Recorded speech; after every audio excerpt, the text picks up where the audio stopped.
Hello Capricorn! Welcome and this is your reading. Be open-minded, hindi halos lahat makaka-resonate. Piliin lamang and thank you nga po pala sa mga nag-subscribe at sa mga bumabalik. Welcome po tayo. Start na tayo kung anong ganap sa'yo ngayong October. Give me the message for Capricorn please. Okay, meron ka dito 7 of Wands. Then, 2 of Swords, reverse. Meron ka ditong 2 of Pentacles, upright. Meron ka ditong King of Pentacles, upright.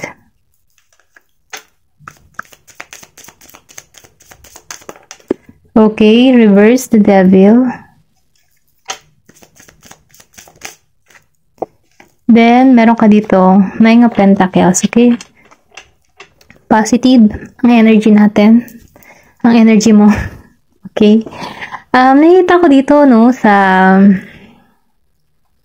7 of Wands. Kumbaga, pinoprotektahan mo yung iyong sarili. Kumbaga, nakikitaan ko rin dito na pinoprotektahan mo yung iyong mga ang iyong ari-arian or sabihin natin na yung iyong yung iyong stability, pinoprotektahan mo siya. Kumbaga, naniniwala ka, kung ikaw may nakakaramdam ng problema, naniniwala ka na may malaking pagbabago na darating sa iyo, okay? Ganun pa man, nakikitaan ko rin dito na nakakaramdam ka din ng challenge, sa nangyayari sa iyo, okay?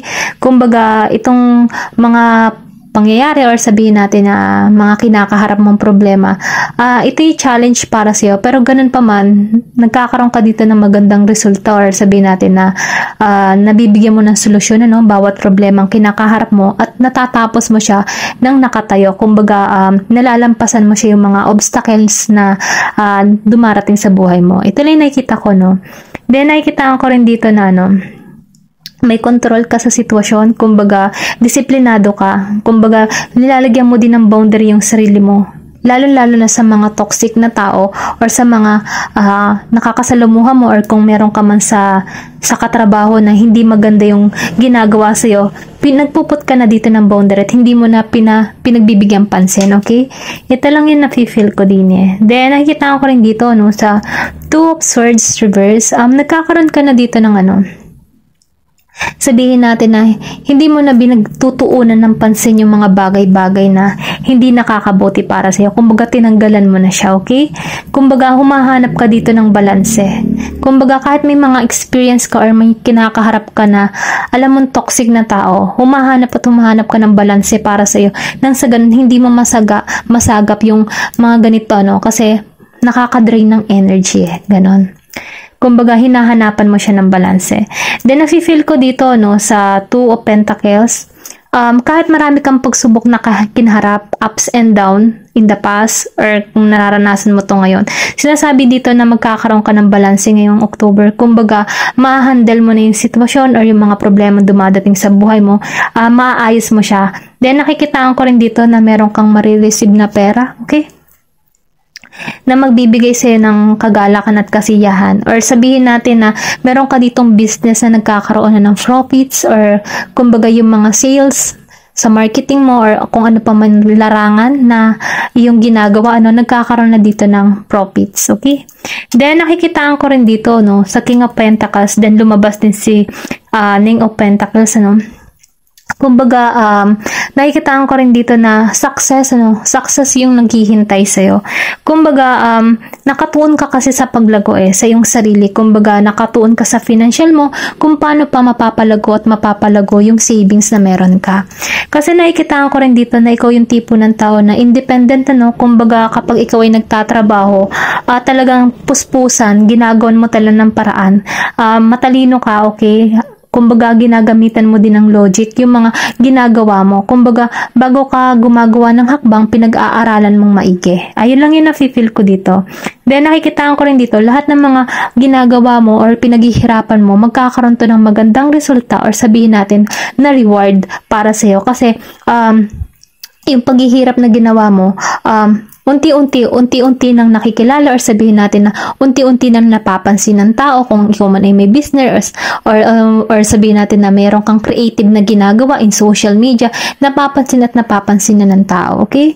Then nakikitaan ko rin dito, no, yung iba merong invest na ginagawa. Then nakikitaan ko rin dito na may paglagong magaganap sa'yo.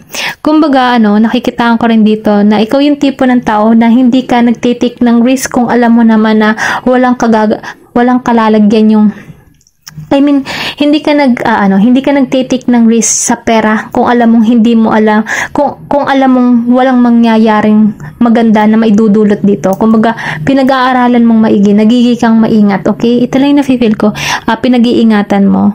Then, nakikitaan ko rin dito kasi na, ikaw yung good providing, good provider, or good providing sa iyong family. Ito lang yung nakikita ko din, no? Kung ikaw man ay businessman, may paglago. Lahat ng mga ginagawa mo. Then dito sa the devil, kumbaga nakikitaan ko rin dito na tinanggalan mo na yung mga toxic, or sabihin natin na yung mga masasamang hobby na hindi nakakabuti para sa'yo. Kumbaga nakakaubos ng iyong kaperahan, tinatanggalan mo na siya. Kumbaga nagiging ka na ditong wais. Kumbaga humahanap ka ng mas maganda. Then, kung ikaw man ay may toxic din na person, pinagsasabihan mo na, or sabihin natin na naalisan niya na, okay? Kumbaga, nare-realize din ng tao nito yung maling gawain, Ito lang yung nafe-feel ko dito. Kumbaga, meron kang person dito na natatanggalan na yung pagiging toxic, or sabihin natin na hindi siya toxic para sa'yo kasi naka-reverse na si the devil, eh.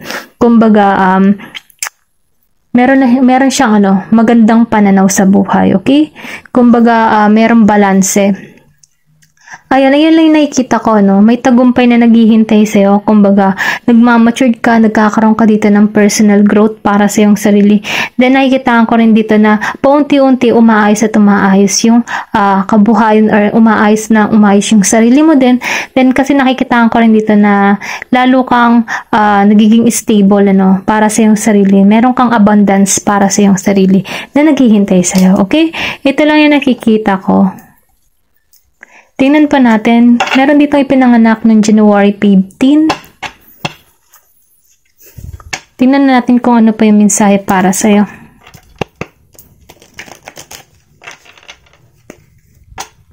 Give me the message. Ang bilis nito. The Rose of Venus. Give me the message. Okay. Meron ka ditong The Whisper of Mother. And the wasteland. Ano to? The sacred water. Okay. Sinasabi dito, meron ka ding karanasan before na marami kang nasayang na panahon at oras, okay? Kasi kung makikita mo dito, nag-drain yung nasa paligid mo. Kumbaga, naubos yung panahon mo, or meron kang pinagtuunan ng pansin na nasayang yung panahon. Pwedeng sa relasyon, or pwede rin sabihin na may pera ka din dating nasayang, na hindi mo napag-ingatan, Pero ngayon, nakikitaan ko rin dito na mayroon kang hinihiling, may malaking pagbabagong darating sa'yo. Kasi kung makikita mo dito, kahit drain na siya, meron ditong tubig. Then sa pag-itan mo, may umuusbong na mga dahon. Kumbaga, natatapos na yung mga masasakit na pangyayari sa'yo. Kumbaga, meron na ditong paglago, Kumbaga, yung mga masasakit na alaala mo, ay hanggang alaala na lang siya. Hindi ka na nito masasakop, okay?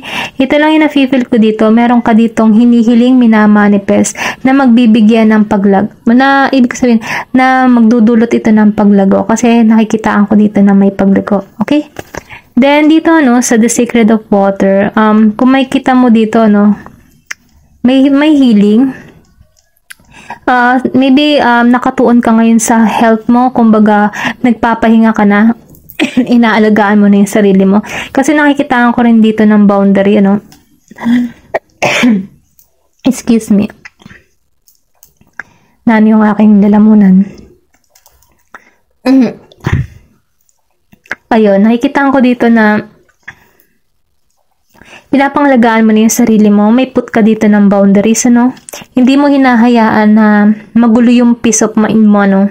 Ito lang nakikita ko, nakatuon ka dito sa pag-aalaga sa iyong sarili. Yung sinabi ko kanina, kasi naka-reverse na itong si Devil.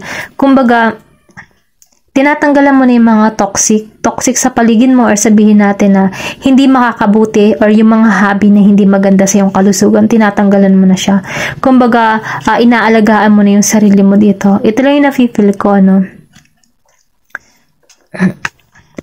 Then, dito sa Whisper of Mother Earth, marami kang ideas na pumapasok sa iyong kaisipan, okay? Kumbaga, meron ka ditong i-create, or sabihin natin na isa ka tipo na mahilig ka sa art, okay, may pagka-artist, kumbaga magaling mag-painting, meron kang nalilikha, or sabihin natin yun yung talent mo, no? Meron kang i-create dito na something na magbibigay sa'yo na mas paglago, no? Meron dito kasing channel din na nakalagay. So, ibig sabihin, meron ditong maybe mag-ano ka ng social media about art, or sabihin natin na meron kang gagawing inspirasyon na kung saan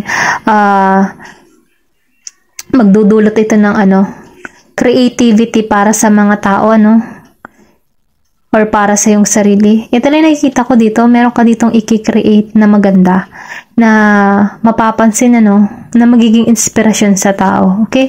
Ito lang yung nafe-feel ko dito. Or maybe mahilig ka din magsulat ng mga kwento or love story, may pagka-writer, or mga motivational quotes. Maybe kung magaling ka sa ganun, minumungkahi, i-show mo yung talent na meron ka, kasi may aani dito ng tagumpay. Kasi open yung throat chakra mo. Yung katotohanan, Kumbaga, magkakaroon ka dito ng magiging inspirasyon ng tao. Ganun yung pagka-energy. Kasi open yung throat chakra mo. Mga motivational quotes, mga ganyan. Or mga inspirational, or may pagka writer, Ito lang yung nafe-feel ko dito. Maybe may ganun kang talent. Then, nakita ko dito sa The Rose of Venus. Sinasabi dito, na magkakaroon ka dito ng tamang relasyon, or kung ikaw man ay nasa isang relasyon na ngayon na merong harmony, nasa tamang relasyon ka, okay? Kumbaga, mahal ka ng tao na ito. Nakita ko rin dito kasi na meron ditong hagdan. Kumbaga, maraming pagsubok na rin kayong kinaharap ng tao nito, bago nyo mapagtagumpayan, kung ano man yung relasyon na meron kayo. Then, nakikita ko rin dito na meron kayong balance, okay? Kumbaga, yin and yang, may balance, yung pagmamahalan, give and take. Then, meron ditong angel, kung makikita mo dito.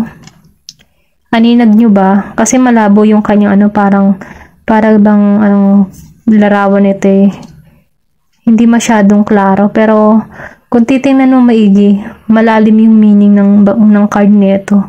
Ito lang yung nafe-feel ko, ginagabayan ka sa tao nito.